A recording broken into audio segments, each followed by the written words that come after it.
Selamat malam, salam rahayu, salam pedodol. Terima kasih. Dalam kesempatan malam hari ini, tim pedodol bisa kumpul lagi. Saya Wisnu, Mas Wira, Mas Ferry, sama Mas Rakino, saking Gunung Kidul. Tamu kehormatan. Jauh. Dalam kesempatan malam hari ini, kita kumpul bareng ngobrol-ngobrol ini membahas soal petilasan gitu guys. Punden atau petilasan. Dalam hal ini petilasan itu bisa diartikan tempat di mana pernah disinggahi oleh orang-orang penting yang berjasa kemungkinan gitu. Jadi makanya dibuatlah yang namanya petilasan. Jadi bekas tempat hunian atau tempat singgah. Jadi bukan makam ataupun tempat pemakaman, tapi ini berupa tempat orang-orang yang pernah berjasa di lingkungan tersebut kan nonton gitu. Jadi dalam konteks petilasan ini istilahnya memang biasa itu dibentuk berupa makam. Nah, untuk lebih jelasnya nanti bisa diobrolkan di sini nggih. Jadi makna dan fungsinya itu seperti apa? Monggo, mungkin saking Mas Wira wonten penambahan pengetahuan soal petilasan. Menurut saya kurang lebih sama dengan yang dengan terangkan tempat di mana bekas orang penting atau tokoh penting yang pernah singgah di situ dan masih sampai sekarang mungkin berdasarkan aura positifnya yang bisa diambil hikmah atau pelajarannya bagi kita semua.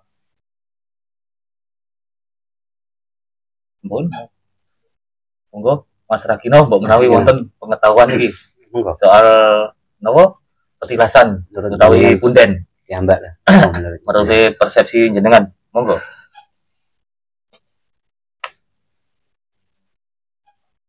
Teman-teman.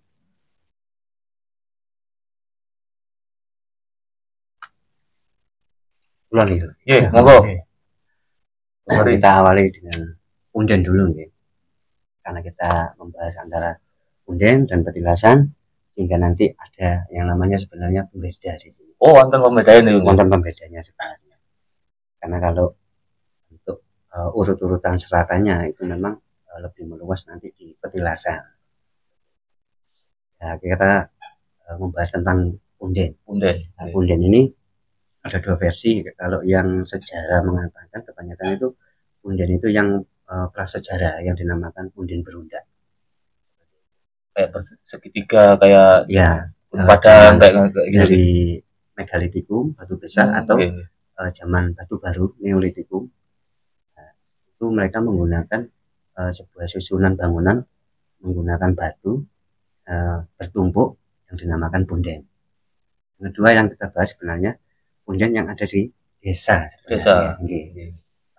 Di punden di sini sebenarnya itu menjadi sebuah kearifan lokal, sebuah ciri khas, identitas sebagaimana kita itu orang Jawa, baik dari Jawa Barat, Jawa Tengah maupun Jawa Timur. Karena ini sebuah pusat. Kalau pengertian saya sendiri, sebenarnya kan Jarwo Doso, Kirato Bosonya itu adalah sebuah dua suku kata menjadi satu, punden. Punya itu sebenarnya punjer, pusat. Nah, dan ini sebenarnya kedadenan. Pusat kejadian. Oh, enggak tinggi. Jadi bisa ditandai di situ mungkin ada yang orang menyepakati itu makam keramatnya si Babat Alas atau Cikal Bakal gitu Mas lagi namanya teman dusun kan di namakan Cikal Bakal yang menjadi awal mula gitu untuk terjadinya sebuah desa. Terus di mana punden ini sebenarnya juga menjadi pusat titik kumpulnya orang-orang pada waktu itu, baik secara sosialnya maupun budayanya, menjadi sebuah titik kumpul pertemuan di sini. Tanda-tandanya punden kalau di desa kebanyakan itu pohon besar ataupun batu ataupun sumber. Ini sebenarnya hanya sebuah bentuk atau tetengar. Tanda aja tetengar. Kalau orang Jawa mengatakan seperti itu. Nanti kalau kita bahas ini biar supaya persepsi dari para yang punya agama yang sewu, perspektifnya biar bisa tahu. Kadang orang itu menjudge kita, menilai kita tentang punden, nanti petilasan dan sebagainya, itu yang negatif. Yang negatif, istilahnya untuk mengimba dan lain-lain kan. Makanya di channel ini kita buka seperti apa sebenarnya fungsi punden ini, tujuannya para leluhur membuat punden ini seperti apa. Pengertian ini dan tujuan ini kita sampaikan channel ini agar pemirsa itu punya perspektif sendiri. Kalau masalah sepakat dan tidak sepakat, haknya mereka. Monggo kesel gitu. Kemudian di sini itu sebenarnya sebuah cara bagaimana satu membentuk karakter adab, tata krama, sopan santun, etika, berbudi pekerti luhur itu dulu itu diajarkan mulai dari punden ini. Sampai sekarang kadang pun orang juga akan entah itu dengan ketakutannya atau apa, dia tetap akan sopan ketika di dalam punden karena takut. Ngoten. Berarti dulunya itu istilahnya dengan ajaran yang untuk sopan santun ada rasa ditakut-takuti dulu gitu. Gitu.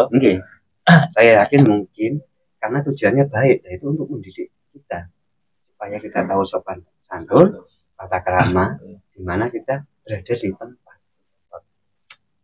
Yang kedua, kita itu diajarkan oleh para leluhur kita untuk saling menghormati. Sesuatu yang sudah tidak kelihatan, kita diajari untuk menghormati. Supaya nanti kalau yang nyata bisa lebih menghormati dua kali lipat untuk menghormati lagi. Seperti itu. Jadi para leluhur itu mendirikan punden. Itu tujuannya itu yang saya tangkap itu yang paling mengena di hati saya tentang budi pekerti ini, mengajarkan tentang terus tentang sosial dan budaya. Bukan untuk menyembah gitu. Kan kebanyakan di masyarakat sekarang ini kan punden itu dianggap tempat untuk menyembah setan dan lain-lain kan, setan, menyembah jin, menyembah batu, menyembah logo, menyembah sumber, menyembah pohon besar. Sebenarnya tidak. Saya sendiri juga bingung siapa yang menyebarkan hal seperti itu. Pasti kan ini saya katakan pasti oknum. Saya berani mengatakan oknum. Karena leluhur dulu itu tidak pernah mengajarkan untuk menyembah hal-hal seperti itu. Badak ini cuma sebuah tempat aja, titik kumpul kita untuk belajar, berkomunikasi, berbudaya, dan bersosial. Budaya yang biasanya masih diterapkan itu adalah ruat desa atau sedekah bumi. Itu titik kumpulnya di mana? Di punden. Nah, mungkin Mas Akino ini selalu mengalami karena di desanya masih sering. Karena masih di Gunung Kidul kan istilah masih pelosok nih istilahnya. Masih dilestarikan, masih diuri-uri. Beda kalau di tempat kita kota, memang mungkin kegeser dengan zaman. Yang kedua mungkin perspektif atau orang-orang yang oknum tadi membuat makna punden atau petilasan ini menjadi negatif hingga mereka takut. Jadi kalau di desa itu kadang memang masih ada punden itu bisa dikatakan tetengar, yaitu berupa wujud batu besar atau pohon besar atau sumber, telaga, telogon itu sebagainya. Tidak harus ada makam keramatnya di dalam punden itu sebenarnya. Karena ini sebuah punjer kedadenan, memperingati, buat tempat untuk memperingati kedadenan apa? Kalau di desa berarti kedadenan ketika terbentuknya suatu desa. Berarti kalau untuk zaman-zaman yang modern seperti sekarang ini, istilahnya orang datang ke punden itu kebanyakan kan ada yang meminta sesuatu ataupun punya hajat apa kan ngotor guys. Nah, sebenarnya dengan kita untuk datang ke punden itu fungsinya itu untuk apa? Nah, kita luruskan kembali. Kalau memang kita itu datang ke punden, kita hajatan, kita bancaan dan sebagainya, sebenarnya itu penyatuan niat kita yang baik, energi kita sampaikan kepada alam. Kembali kalau kita ngomong tentang Rahayu Sagung Dumadi, terus kita ngomong hubungan dengan alam seperti apa, orang Jawa leluhur kita sudah mengajarkan hal seperti itu. Kita berhubungan dengan alam, jadi bukan kita bancaan di situ tadi untuk menyembah atau meminta keselamatan kepada batu, pohon dan sebagainya tadi. Bukan. Tapi di situ kita menyamakan frekuensi keniatan baik kita, energi kita yang baik kepada alam, sehingga biar apa? Biar menjadi kesatuan yang harmonis sampailah kepada Sang Pencipta. Kalau ajaran Jawa yang lebih mendalam, saya katakan ketika datang ke sebuah punden atau ke sebuah petilasan nantinya, ini sebenarnya kita itu satu menjadikan sebuah pangabekti. Putrawaya ini adalah sebuah anak cucu ini tahu diri bagaimana tentang menghormati leluhurnya. Di situ kekuatan pangabekti kita haturkan, kita bisa komunikasi dengan beliaunya, para leluhur ini menjadi kesatuan yang kuat, artinya sampailah kepada titik puncak kepada Sang Pencipta. Ya, ilmunya apa atau apa yang biasanya disebarkan kepada orang Jawa adalah manunggaling kawula khusus. Sebenarnya datang di punden, datang ke petilasan sebenarnya untuk kawula.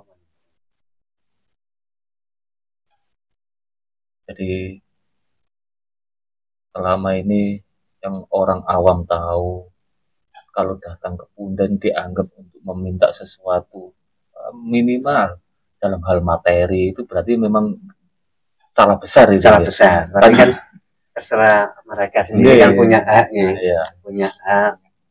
Mau kerso silahkan. Tapi kalau dalam ajaran Jawa sendiri jauh dari itu. Makanya ini kan bagi pemirsa istilahnya biar tahu. Karena kalau hal-hal yang negatif yang dilakukan di punden itu bukan ajaran dari Jawa, tapi ajaran dari oknumnya masing-masing kan gitu. Hanya kita itu cuma menyamakan atau menguatkan energi tadi dengan alam untuk penyatuan kita kepada Sang Pencipta. Sebenarnya itu juga kalau orang lain mengatakan, saya omongkan di sini adalah sebuah pemantapan tentang doa dan perbuatannya. Nah, orang Jawa tidak perlu doa itu selalu diwujudkan dengan kenyataan, dengan perbuatan tadi. Dan ini pasti kok tidak ada yang namanya bacaan di situ mubazir. Sebenarnya nggak mubazir. Mubazir itu sesuatu yang tidak sia-sia. Padahal di sini tidak. Semua hewan nanti bisa merasakan, minimal semut, ada cicak di sana, ada topek, ada burung dan sebagainya. Jika kita di sana, pasti nanti mereka itu juga akan kita ikut merasakan atau memakan apa yang kita sajikan. Kembali lagi kan kita berbagi lagi. Manunggaling kawula Gustinya jelas. Kenapa? Karena kita merasa kita itu sebagai ciptaan Tuhan, kita itu harus sama-sama saling menyayangi. Welas asih sepodo padane. Bentuk penghormatan kita datang itu untuk menghormati mungkin sih.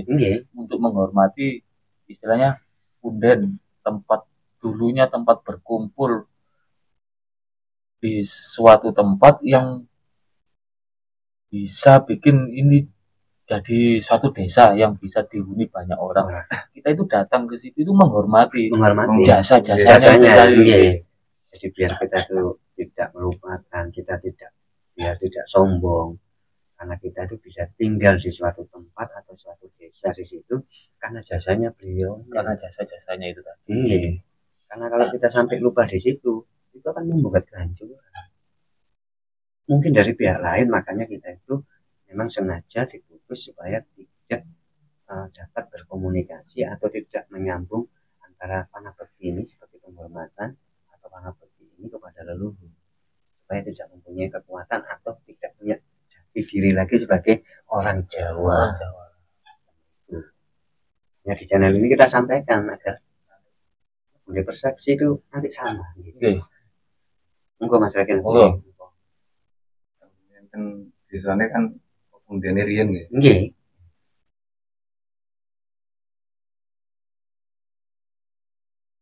Jadi sebuah pusat. Petilasan saya tambahi memang seperti itu, memang ini sebuah kalau kita mengacu pada dari asal katanya petilasan itu asal kata dari Jawa itu kan tilas itu kan bekas atau kita sebut gampangannya jejak di mana istilahnya napak tilas kan tilas karena memang pernah dihuni, didiami atau tempat semedi, tempat di mana para leluhur kita itu bersatu dengan alam dan ingin menyatukan hati dan jiwanya itu menyembah kepada sang penciptanya di situ.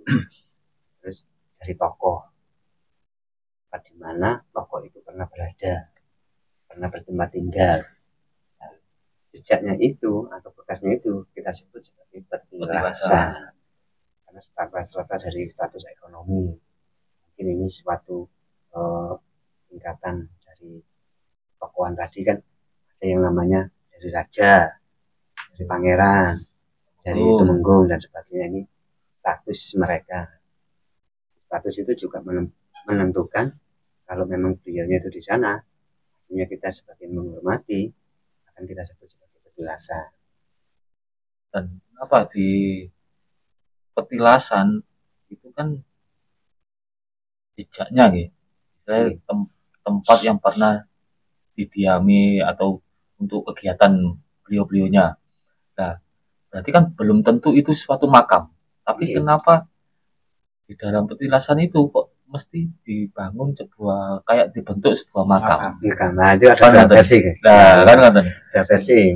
Yang satu versi mengatakan supaya orang itu tidak ngawur sehingga dibentuklah semacam makam. Aja bentuknya saja. Balik lagi biar orang itu merasa ada ketakutan sendiri. Ada ketakutan, ya, ngawur di tempat situ.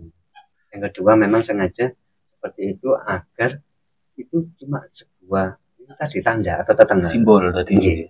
Bahwa di situ pernah disinggahi orang-orang atau yang tokoh tadi yang punya ilmu, yang punya kelebihan atau yang pernah ikut andil dalam desa atau skala yang besar lagi.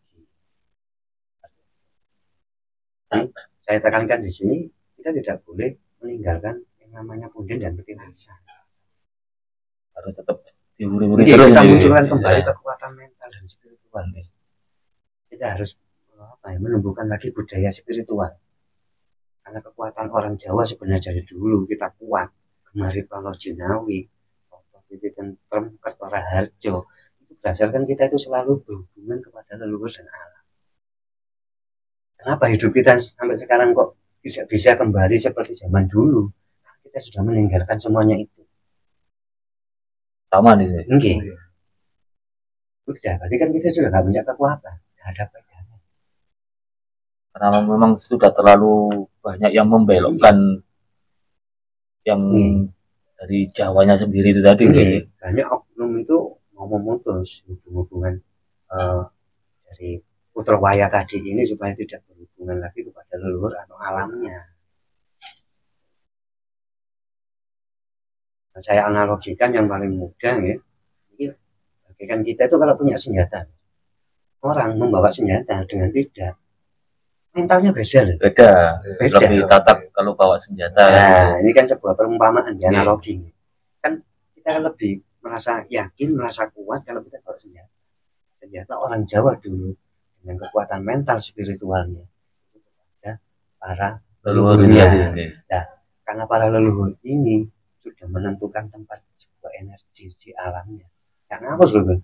Saya tempat tinggal di sini, saya tempat tinggal di sini. Menentukan titik pusatnya ini. Itu nggak ngapus. Oh, itu ada perhitungannya sendiri. Ada perhitungannya. Bahkan orang sekarang tidak akan bisa menemukan. Kehebatannya beliau di situ. Karena kekuatan mental dan spiritualnya yang bisa menjadi utuh.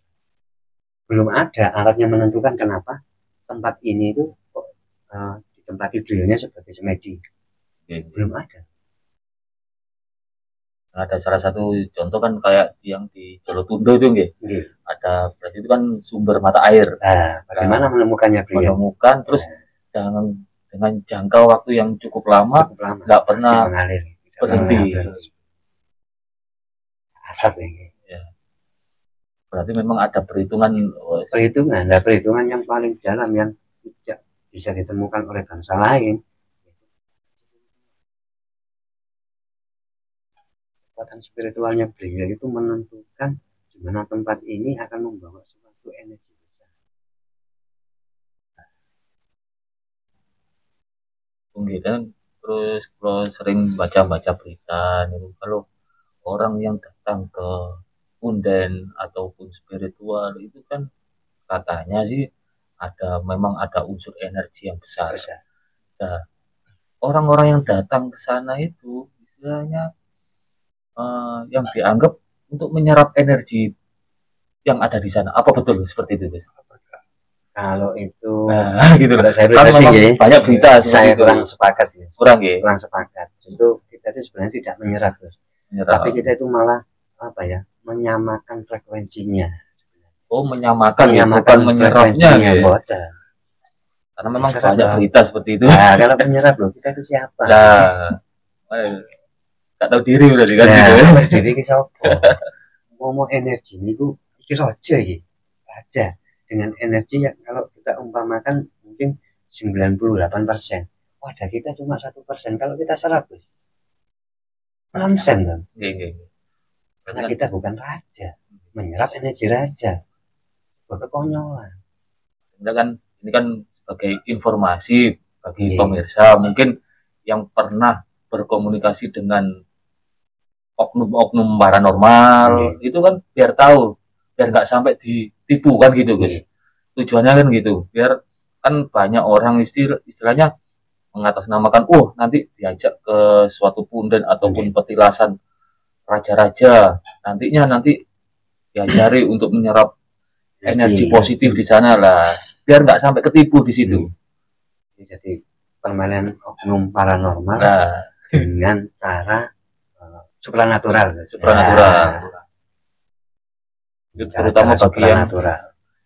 Terutama bagi yang belajar soal kanuragan kan gitu. Kebanyakan.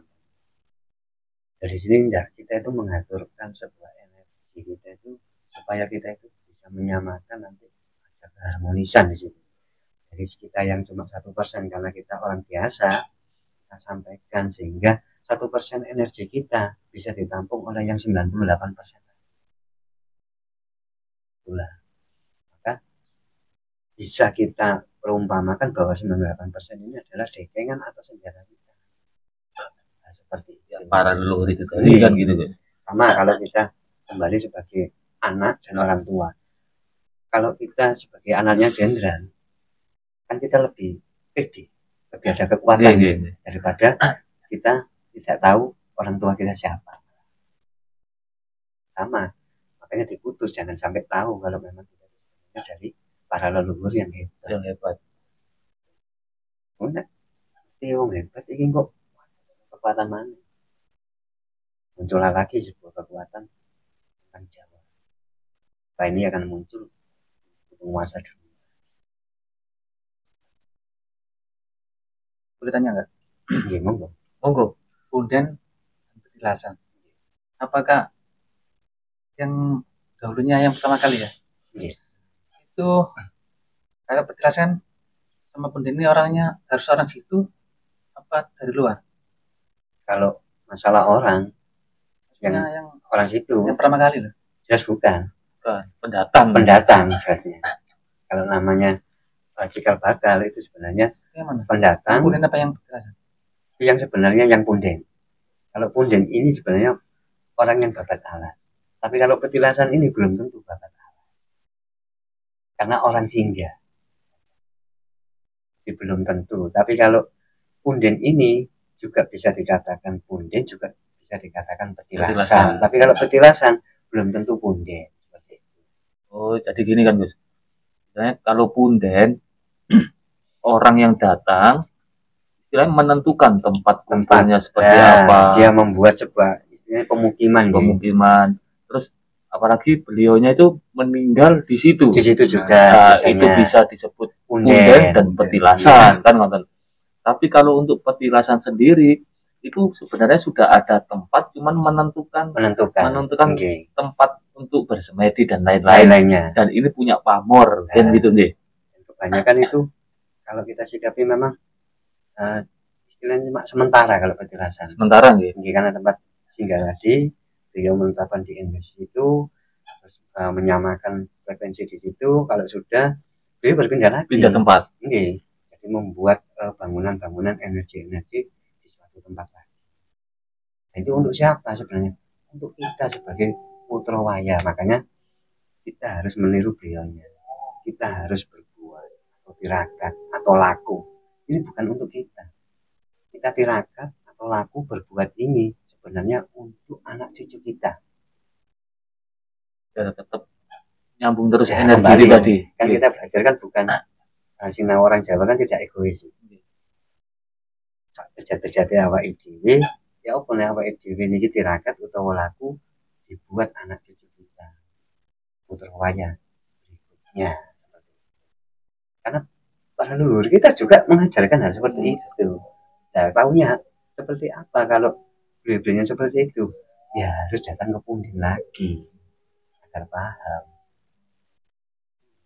Ke tempat yang sudah ditentukan dari awal kan. Dan punden atau petilasan itu tidak bisa cuma dinilai hanya dengan melihat, tapi semua panca indera, kekuatan batin, kekuatan spiritual ini yang dituangkan, baru kita akan tahu bagaimana perjuangannya beliau, bagaimana kekuatan alam yang dibangun itu untuk membuat sebuah perlindungan atau sebuah kekuatan untuk menjaga daerah situ. Hebatnya luar biasa. Makanya eman kalau kita sebagai orang Jawa nggak datang lagi ke punden, nggak ada kebanggaan, Itu sesuai dengan konsep itu ya, cinta kepada alam. Iya. Mayu hayun bawono. Belajar untuk mencintai alam ya dengan istilahnya datang ke punden-punden seperti itu untuk menghormati jasa-jasanya para leluhur yang sudah istilahnya sudah berusaha di situ, tempat yang bisa dibuat pemukiman dan lain-lain kan begitu. Kalau kita flashback kan nggak mungkin itu sembarangan orang yang bisa menempati suatu tempat. Pasti banyak orang pernah membaca atau mendengar semua tempat dulunya itu alas, lewang-lewung, jalma moro, jalma mati gitu. Hewan buas itu seperti apa? Ini yang nyata. Kita nggak akan ngomong yang goib-goibnya, yang nyata aja. Hewan buas seperti apa? Dengan beliau, kekuatannya beliau ini itu bisa akhirnya istilahnya membuat hubungan harmonis kepada para hewan buas tadi. Belum yang tidak kasat mata tadi nih, yang jalma moro jalma mati seperti apa, tapi dengan kekuatannya beliau. Jalma moro jalma mati ini kenapa nih? Maknanya siapa yang datang atau siapa saja itu makhluk hidup itu kalau datang ke sana itu pasti akan mati. Oh gitu nih. Nah, matinya kan apa ya? Salah binatang satunya buas sangat banyak di situ. Jadi tidak hanya sekedar ngomong tentang goibnya tadi, jin atau apa.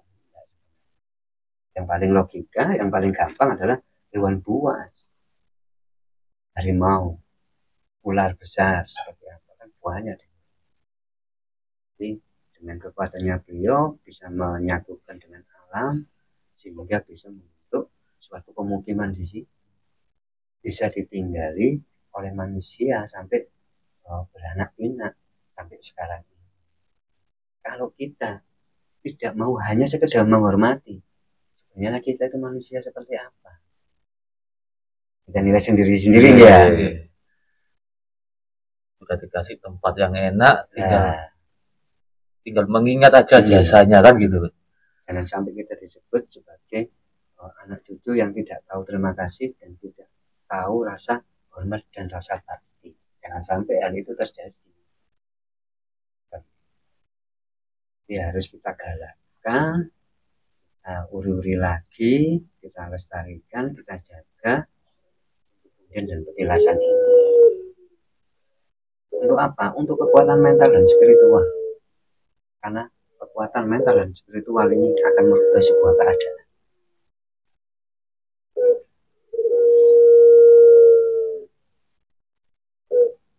Berarti kalau untuk merubah hal-hal seperti itu berarti kan harus dari diri kita dulu. Oke, diawali dari diri kita pribadi.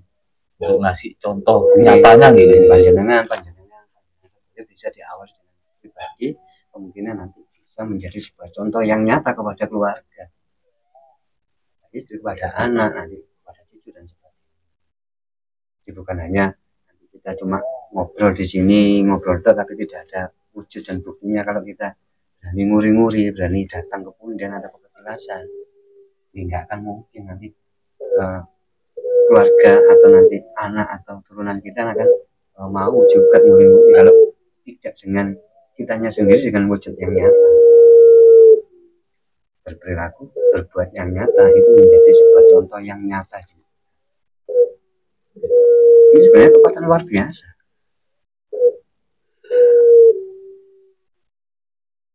Jadi, harus kita rasakan, jangan hanya mendengar atau membaca seolah-olah kita malah menjauh dengan punden dan petilasan. Ayo kita rasakan dari hati sendiri waktu kita merenung dengan sendiri. Di mana letak negatifnya tentang punden dan petilasan? Kalau kita ngomong secara alam aja, kita ngomong pohon besar, nggak mungkin namanya pohon besar itu tidak membawa kesejukan. Pasti membawa realita, kenyamanan, sejuk. Kalau sejuk, tenang nggak pikiran kita? Tenang, pasti tenang. Apalagi untuk merenung itu lebih rileks, kan gitu. Makanya membawa ide nantinya, motivasi. Ya, kita menjadi pandai, menjadi semangat lagi. Kita rasakan negatifnya di mana sebenarnya. Jangan cuma hanya membaca dan mendengar, kita langsung menilai, menjudge bahwa itu negatif.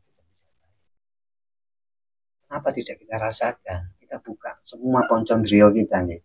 Poncondrio itu panca indera, kita buka semuanya. Habis itu kita rasakan kepada dalam diri kita, yaitu hati nurani, batin kita. Gimana letak kesalahan?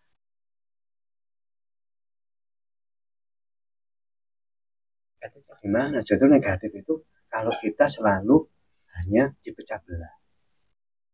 Kita selalu ada pertikaian dengan debat, dengan saling menyalahkan keyakinan. Justru itu yang negatif. Yang negatif seperti itu, ya guys. Karena makanya kan dari saya waktu saya masih kecil, masih tinggal di desa itu kan banyak yang menyampaikan jangan sampai jam sekian, jangan sampai ke punden lewat ataupun lewat depannya aja kan nggak boleh. Nah di situ ditakut-takuti. Nah mungkin dari situ ya istilahnya untuk belajar memutusnya itu tadi.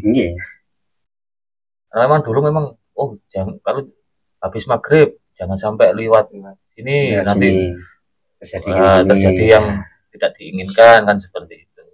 Dan itu kan sebenarnya kan baik, niatannya baik supaya nanti kalau kita itu anak kecil jangan sampai main itu malam-malam sebenarnya kan, bukan dari pundennya atau tempat keramatnya atau makam keramatnya atau petilasan. Ya yang baik, kalau kamu lewat situ ojo lali amit mensewu lah. Kata-kata amit mensewu ini kan sebuah adab, akhlak, budi pekerti untuk saling menghormati, luar biasa. Kearifan lokal ya, tak berwujud.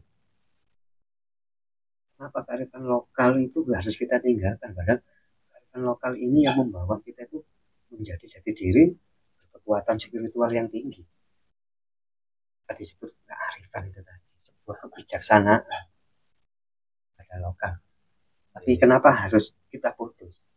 Coba kita balik sekarang, kita harus tidak kita putus, kita galakan kembali bahwasanya kearifan lokal ini kalau kita terapkan menjadi kearifan nasional dan internasional.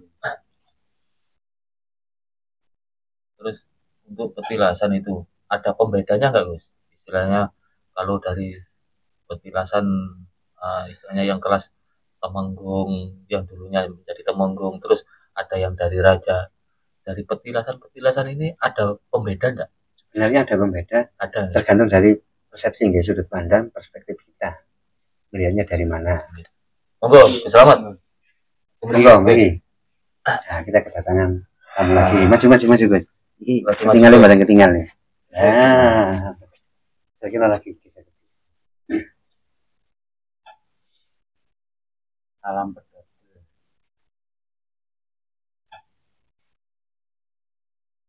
Ini ya, ngopi sih, bener salah paham ini kok. Ini Gus Selamat. Ini yang berdodol nih. Sembarang.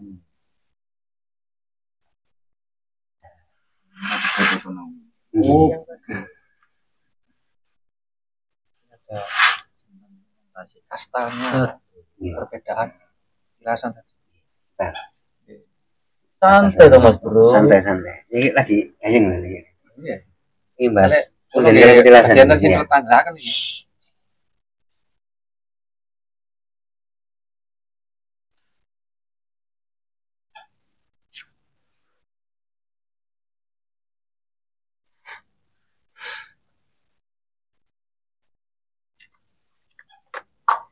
Nah, kita ulangi lagi pertanyaannya guys. Nah, untuk petilasan sendiri itu apa ada pembeda antara petilasan yang kalau orang dulu kan Temenggung, terus Raja, Pati dan lain-lain. Nah, ada pembeda gak untuk petilasan beliaunya itu? Jadi pembedanya tentang apa nih? Tentang apa pembedanya? Pembeda tentang tempat dan energinya. Nah, pasti kan ada perspektif dua kan? Dua. Jadi secara yang nyata, yang istilahnya kasat mata, dan yang tidak kasat mata kan gitu. Kalau kita ngomong masalah yang nyata, itu tergantung siapa yang nantinya menguri-nguri. Kalau yang nguri-nguri ini kelasnya Temenggung ini tapi memang luar biasa, kadang memang lebih bagus yang Temenggung secara fisik ya. Secara fisik nanti lebih bagus yang Temenggung daripada yang Raja, tapi ini nggak ada yang nguri-nguri. Pendopo tidak ada, Gapura juga tidak ada, karena tidak ada yang nguri-nguri. Kalau secara energi pun ini juga beda, karena dari kasta ini memang menentukan sebuah energi. Orang memimpin 10 orang dengan orang satu memimpin 100 orang kan sudah beda. Ya. Tirakatnya sudah beda lagi. Meskipun tempat petilasan Raja yang jarang diuri-uri itu memang energinya juga lebih besar sebenarnya. Ya, makanya kita persepsinya dari mana? Kadang orang itu ada dua versi. Saya mau sawahnya itu karena sudah melihat fisiknya itu bagus, bangunannya bagus, nyaman. Akhirnya nanti kelihatan memunculkan sugesti bahwasanya energinya besar karena tempatnya bagus. Dan orang itu tidak hanya cuma batu mungkin, tetapi di situ energinya besar karena mungkin itu raja dan sebagainya, kayak diyakini oh ini batu kursi dulu Prabu Brawijaya pernah bertapa di sini sampai diteruskan oleh Pak Karno. Nah seperti itu kan tidak dibangun megah, tetapi banyak orang yang sowan ke sana karena histori. Iya, karena historinya ataupun merasakan energinya memang lebih besar. Tapi kalau kita sebagai putra wayah ini, Gus, apa harus memilih-milih tempat seperti itu? Kalau kembali lagi, kalau di Pedoder saya sarankan tidak boleh memilih-milih. Tidak boleh kan? Tidak boleh. Kembali lagi, kita kenal 1%, guys. Kalau kita sudah ngomong 1%, beliaunya ngomong walaupun prajurit, beliau juga pernah berjasa untuk perang loh. Kita perang apa? Tidak pernah tuh. Kadang kita berperang melawan haram nafsu ya kalah. Berperang untuk menentukan masa depan anak istri aja kita kadang masih kalah ya. Kena loro kadang wis lereng loh. Itu kan nyata. Dan orangnya juga sudah hidup melampaui kita. Jadi kalau kita yang di zaman sekarang ini kalau memang mau nguri-nguri itu diawali dengan yang terdekat dengan tempat kita dulu gitu. Itu yang ada di desa dulu. Jangan sampai mentang-mentang Ponorojo terus sampai di nang kono ada petinasan atau punden di desanya tidak pernah didatangi. Kesalahan ini. Nah, kalau di Sidoarjo ini sebagai kesalahan. Kalau ini kesalahan ini. Karena kita bisa berangkat ke beliaunya, ke tempatnya, ke sana. Karena kita tinggal di sini. Karena tinggal di sini tadi. Kita bekerja juga di sini. Kenapa kita harus jauh-jauh dulu? Kita utamakan. Penting nih, penting semua. Penting semua, tapi yang utama harus ada, kita utamakannya. Monggo, Mas Wira, ada tanglet nih gua. Mas Wira nih. Saya pernah dengar sih katanya kalau sowan ke petinasan atau kemudian kita mendapatkan ketenangan jiwa. Apakah benar? Kalau dari saya sendiri pribadi, sebenarnya kalau ketenangan atau tidaknya berangkat dari pribadinya orang tadi. Pertama satu dari niatnya dulu. Ya, sebenarnya kan kita juga pernah lihat sendiri kan, sering ke punden, langsung membuat katanya tenang. Katanya tenang, tapi gerundel mau tentang masalah ekonomi. Kenapa kalau tidak boleh? Saya sarankan di situ karena nanti itu tadi katanya salah persepsi. Mencari ketenangan jiwa, tapi punden itu pelarian berarti. Akhirnya kan salah persepsi kan menimbulkan sebuah pelarian. Kembali lagi kalau misalnya mengatakan orang mengatakan kalau saya ke sana ini mendapatkan ketenangan jiwa. Balik ini punden, petinasan sama jiwa kan sudah beda. Kalau jiwa berarti kan diri kita sendiri. Berarti ini ranahnya kembali ke ajaran yang lebih dalam, yaitu carilah pundenmu dulu. Punden dalam dirinya sendiri itu pundennya awak diri ini gitu. Kalau Islam kejawen saya pernah dengar kalau kita pernah sharing katanya oleh ono masjidmu, masjid yang tanpa panggenan. Lagi kan kalau kata dari tadi nguri-nguri ya, apakah hanya di Pulau Jawa aja? Di pulau lain, di tempat lain, di luar Pulau Jawa, apakah juga seperti itu? Kalau untuk orangnya, ya mungkin tempatnya atau orangnya. Sebenarnya ada nama dulu. Sebenarnya kalau di Indonesia, kalau yang pernah juga kita pernah sharing dari si pelakunya, kita pernah baca dan kita dengar, semua itu kalau di Indonesia, apalagi kita ngomong suku ya, itu pasti tetap akan nguri-nguri atau melestarikan. Yang paling getol kok yang kayak yang saya dengar kok, yang saya lihat kok di Pulau Jawa aja, di luar Pulau Jawa kok jarang terdengar ya. Bahkan mungkin tidak terdengar sama sekali. Karena jarang terekspos, karena mereka benar-benar atas kesadaran pribadi. Dan jauh kalau di Jawa kebanyakan kan itu tadi sudah dimanfaatkan oleh oknum paranormal dengan cara supranatural. Kalau di luar pulau yang saya tahu itu memang benar-benar pelaku, jadi jarang diekspos. Kayak salah contoh aja di Kalimantan kan masih nguri-nguri untuk budaya lokalnya, itu masih kental. Papua itu sama juga dari suku-suku pedalaman kan gitu. Jadi mungkin beda cara mawon kan. Di dalam itu masih kental. Usamin masih. Jadi manapun sebenarnya masih, kalau ngomong suku kalau di Indonesia itu masih dilindungi atau dilestarikan.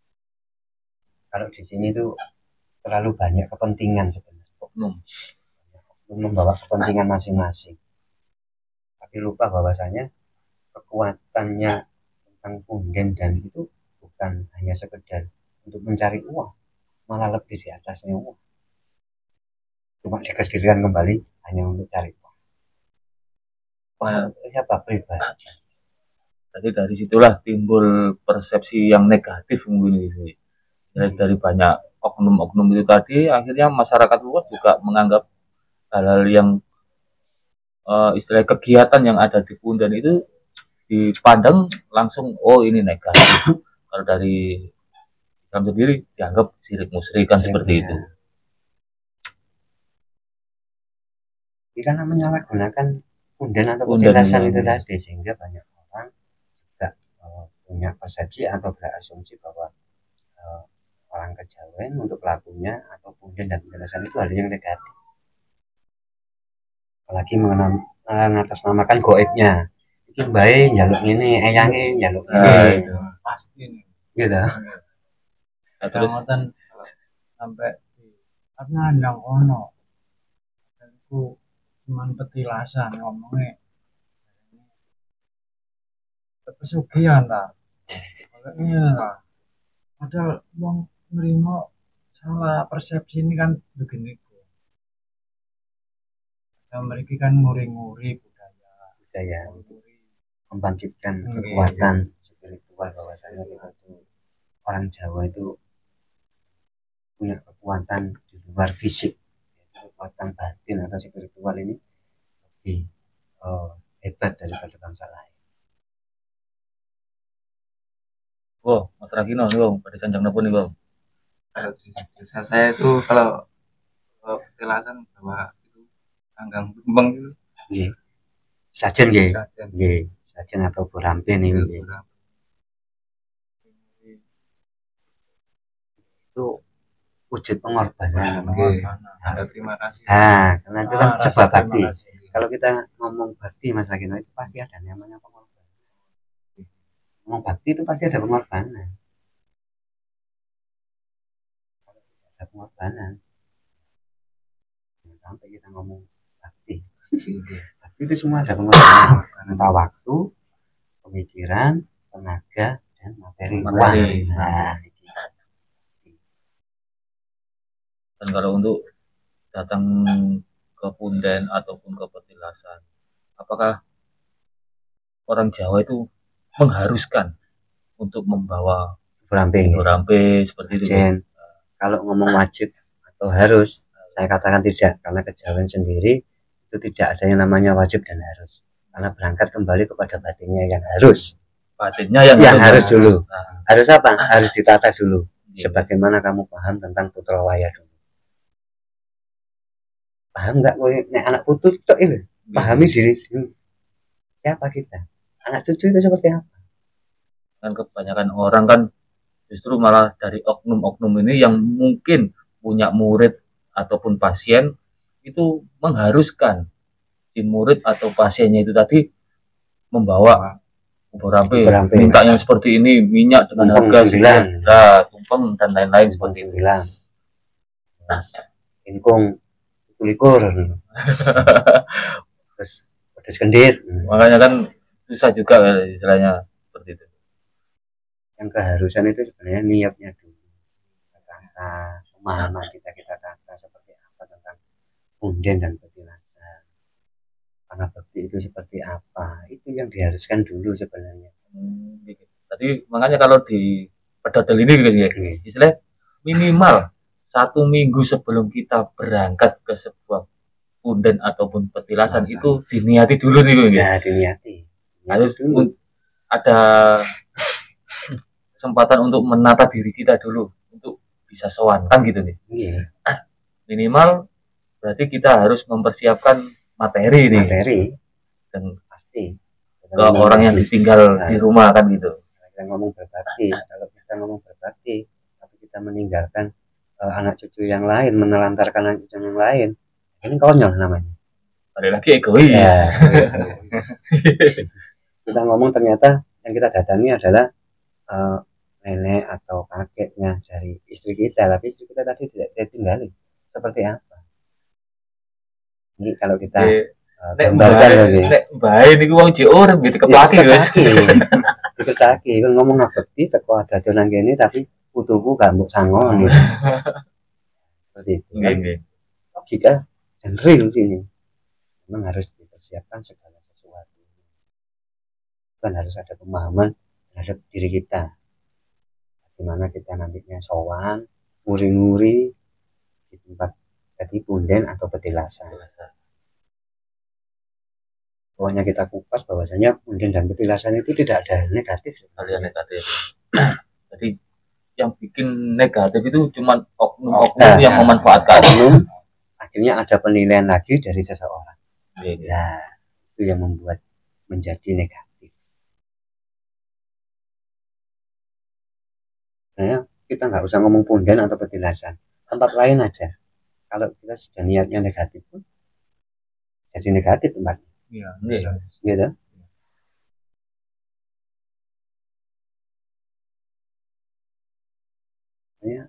Punden dan petilasan ini yang memang harus kita datangi, kita uri-uri, kita lestarikan, karena ini sebuah punjer tadi, pusat kejadian atau pusat peristiwa, punjere kejadian, supaya kita itu tidak lupa tentang sejarah. Bangsa yang besar adalah bangsa yang tidak pernah melupakan sejarah.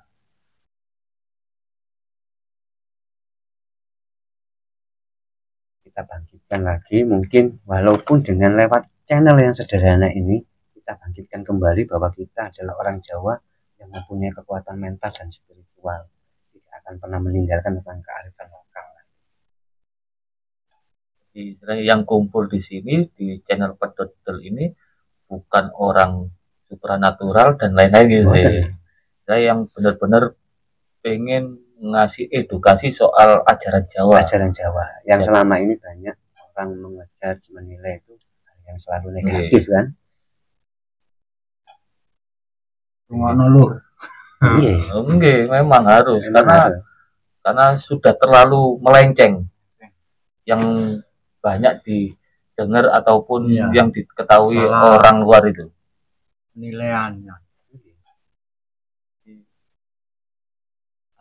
Kalau ke tempat situ, kalau ke tempat punden, kalau ke tempat mana, lain itu ya harus pemikirannya negatif aja, harus tahu mana tempatnya dan tempatnya makam, harus tahu.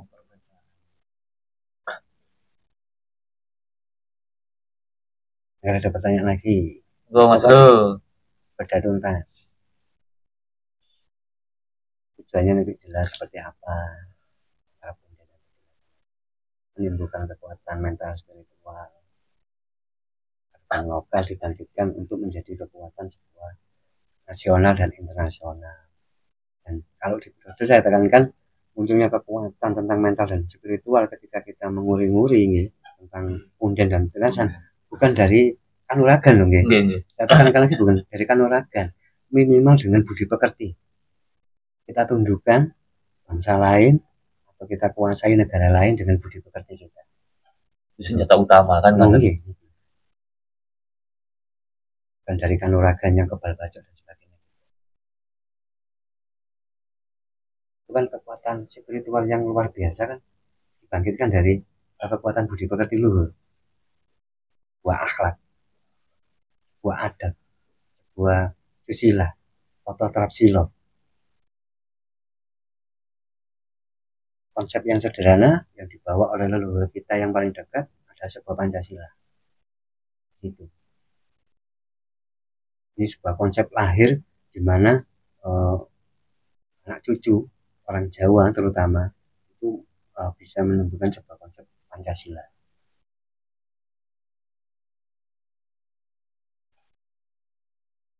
Sang Sekerta sudah jelas. Kajepit Bhinneka Tunggal Ika Tandhana Dharma Manglowa. Lanjutannya seperti itu, tapi hanya diambil Bhinneka Tunggal Ika ini sudah cukup jelas. Bahwasanya walaupun berbeda-beda, tapi tetap satu juga. Jadi jangan sampai kita itu yang jadi satunya itu harus podo. Ini yang membuat perdebatan permusuhan itu seperti itu. Harus sama itu. Harus sama. Karena persepsi saya orang lain harus mengikuti apa yang saya persepsi. Bersama harus sama dengan spiritual kita harus silo. Enggak harus itu. Enggak harus itu. Enggak. Kamu silo silakan, tapi kalau di sini tirakat yang paling nyata adalah kamu kerja keras. Carilah uang sebanyak mungkin. Di situ kesaktianmu akan muncul. Bukan klinik ataupun kanuragan gitu. Bukan. Jadi spiritual di pedodel itu mencari uang untuk keluarga.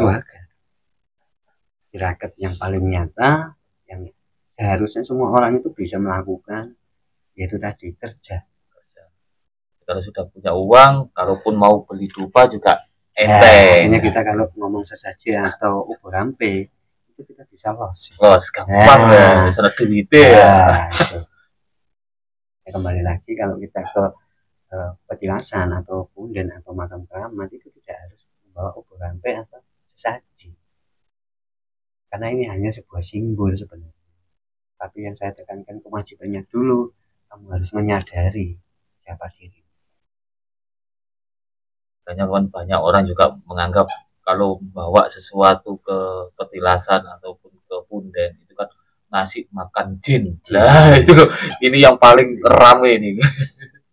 Jin apa wedus, yang kembang. Nih gue nggak nih. Kalau kita ngomong yang realita dan logika kan nggak mungkin.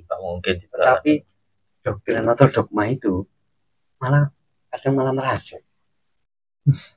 Kita berpikir yang jernih lah. Seandainya kalau kita dibohongi ngasih makan jin, ya kita harus berpikir lah, jin ini hewan memama biak atau belum kembang, ini jin apa wedus. Nah, akhirnya kan ada dua persepsi lagi nih guys. Kalaupun memang nggak harus bawa sesuatu ke petilasan ataupun ke punden, itu justru malah orang nggak ada niatan untuk bawa sama sekali. Nah, kembali kan berarti kan mereka salah persepsi lagi. Padahal ubur rampe atau sesaji ini nantinya bisa dihadirkan atau bisa ditunjukkan kalau kita memang mampu. Nah, mampu atau tidaknya tergantung pada diri masing-masing. Kalau jenengan mampu tumpeng 20, ya why not, silakan, mengapa tidak. Kalau saya cuma satu ya sudah, karena mampunya seperti itu. Mungkin untuk info ke pemirsa, mungkin kalau kita membawa ke punden misalnya ubur rampe berupa kembang ataupun dupa, itu fungsinya itu untuk apa Gus di situ? Pertama saya tekankan lagi biar nggak salah persepsi, terutama yang ada di sini kita belajar satu sebenarnya sebuah ajaran ini. Ya, ajaran tapi yang bukan tekstual bukan manuskrip, tapi sebuah simbol, ajaran yang berupa simbol penuh makna. Saya coba sedikit melatur hati-hati. Ketika kita menyuguhkan sebuah kembang melati, kita harus tahu, sangat berhati-hati. Jadi sebuah perbuatan kita itu selalu dengan kehati-hatian, melatur hati-hati. Jadi sebagai peringatan untuk kita sebenarnya. Seperti kita lihat stopan lampu merah. Kita lihat lampu merah kan tidak ada kata stop, tidak ada kata berhenti. Kenapa kita berhenti? Karena kita tahu bahwa simbol lampu merah itu untuk berhenti. Mantan begini. Kalau orang Jawa bilang pelambang pelambang, simbol. Ubur rampe itu ajaran. Ada mana sendiri. Ada makna sendiri. Ada makna itu sebenarnya seperti itu. Bukan sebuah nama, ada kiasan, tidak asal sesuatu yang nyata tapi penuh makna ini sebetulnya. Bagi pemirsa yang belum tahu ini kan biar ini bukan untuk makan jin. Seperti itu biar menghilangkan persepsi seperti itu. Itu sebenarnya ajaran tapi yang berupa simbol. Yang kedua, perwujudan bahwa kita itu mampu untuk membuktikan, menunjukkan mana bukti kita. Seperti kalau kita kepada seseorang, entah itu orang tua, entah itu kepada istri atau anak, ya kita tunjukkan, memberikan kue, memberikan pakaian. Ini kan sebuah perwujudan simbolisasi. Berarti kembali lagi soal umpan papan gitu sih. Jadi kalau ke petilasan kasih kue kasih kan nggak masuk. Karena memang kembali lagi yang namanya punden dan petilasan ini kan sebuah hasanah orang Jawa. Jadi di situ kita aturkan kembali kepada ajarannya. Lah ajaran beliau-beliaunya dulu tidak berdasarkan dari kitab daring, kitab yang tertulis tidak, tetapi kebanyakan simbol. Maka yang kita sebutkan di situ, kita itu sebenarnya membuka kitab, tapi berupa simbol tadi. Langsung ingat. Seperti kenangan. Ya kita harus mengenang. Itu sesuatu yang lama, yang kuno. Kenang itu dikenang. Sesuatu yang lama, yang terdahulu kita kenang. Yang paling umum kalau yang dibawa ke petilasan atau punden itu kan kinangan, terus sekar telon kan jadi itu yang paling umum ya. Jadi kalau sekar telon aja kembali ke Wihita Karana sebenarnya, hubungan kita kepada manusia, hubungan kita kepada alam, hubungan kita kepada Sang Pencipta. Orang Jawa itu pokoknya sebenarnya semua ini adalah hasil ciptaan. Dan tapi kalau hasil ciptaan ada yang menciptakan, tidak pernah memperdebatkan yang namanya sebutannya loh. Sebutannya arang ini itu tidak pernah. Yang penting ada yang menciptakan. Kalau orang kejawen asli. Kalau napa gini mau? Gusti ku ono kan kena kinaya ngopo. Tuhan itu ada, tetapi tidak bisa diibaratkan, tidak bisa digambarkan, gak bisa dibahas.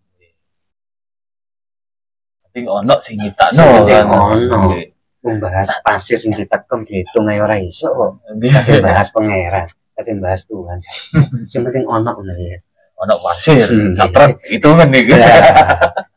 Hitung bintangnya kan elan. Ono. Kapan Mas? Pemane sing gak ono. Sing penting tadi kita tangkap dengan namanya rasa sejati. Paling gampang menembaknya orang Jawa, orang Kejawen itu dengan rasa sejati. Rasanya dibuka semua. Dia merasakan nafasnya, hidupnya. Itu sebenarnya sudah merupakan sebuah ibadahnya, sebuah menembaknya untuk menjadikan manunggaling kawula. Tahu. Jadi kita itu menyatukan, tetapi tahu bedanya. Mana kawulanya, mana gustinya. Tapi tetap dalam kesatuan. Jadi kalau kita sudah benar-benar merasakan nikmatnya kebahagiaan bernafas, kita sudah merasakan namanya ajaran manunggaling kawula Gusti. Jadi manunggaling kawula Gusti itu bukan isok mabur, isok ngilang, isok balik, mboten. Dan itu banyak istilah manunggaling kawula Gusti itu kan banyak dipakai orang-orang yang oknum kanuragan.